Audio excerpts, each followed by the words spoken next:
Cette semaine, nous avons testé le premier ordinateur Google.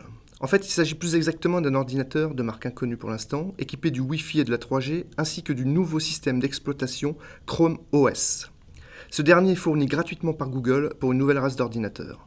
N'espérez pas l'installer sur votre PC ou sur votre netbook, il sera uniquement préinstallé sur des machines spécialement conçues pour le web, selon leurs propres termes. Chrome OS se comporte comme un super navigateur. C'est-à-dire que toutes les applications se déroulent à l'intérieur de la fenêtre de navigation. On peut surfer traditionnellement ou installer une application spécifique pour consulter ses mails, écouter de la musique, retoucher des photos, importer des documents Word, discuter sur Facebook.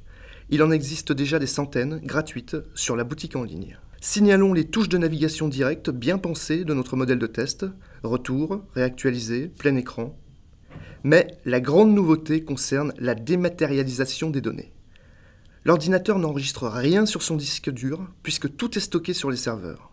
Si l'on peut importer des photos ou de la musique en se connectant au port USB, elles ne feront que transiter par la machine, simple terminal, pour aller rejoindre les serveurs distants. Chrome OS ne fait tourner qu'un seul réel logiciel, le navigateur. Cette légèreté permet à l'ordinateur de démarrer en moins de 10 secondes et de sortir de veille instantanément. Et comme il n'enregistre aucune donnée, il reste imperméable, pour l'instant, à tout virus. On peut le perdre ou le détruire, les données restent en sécurité sur les serveurs. S'il démarre rapidement, le système reste dépendant de la connexion Internet. En conséquence, tous les échanges sont relativement lents, ce qui agacera certains. Il n'est pas possible non plus de le relier à une imprimante. Il faut passer soit par un autre ordinateur, soit par une imprimante connectée au réseau. Enfin, pour être vraiment clair, sans connexion, votre machine ne sert à rien. Prévu pour le début de l'été chez des constructeurs tels que Samsung, Sony ou Acer, Chrome OS inaugure l'ère d'une informatique dématérialisée.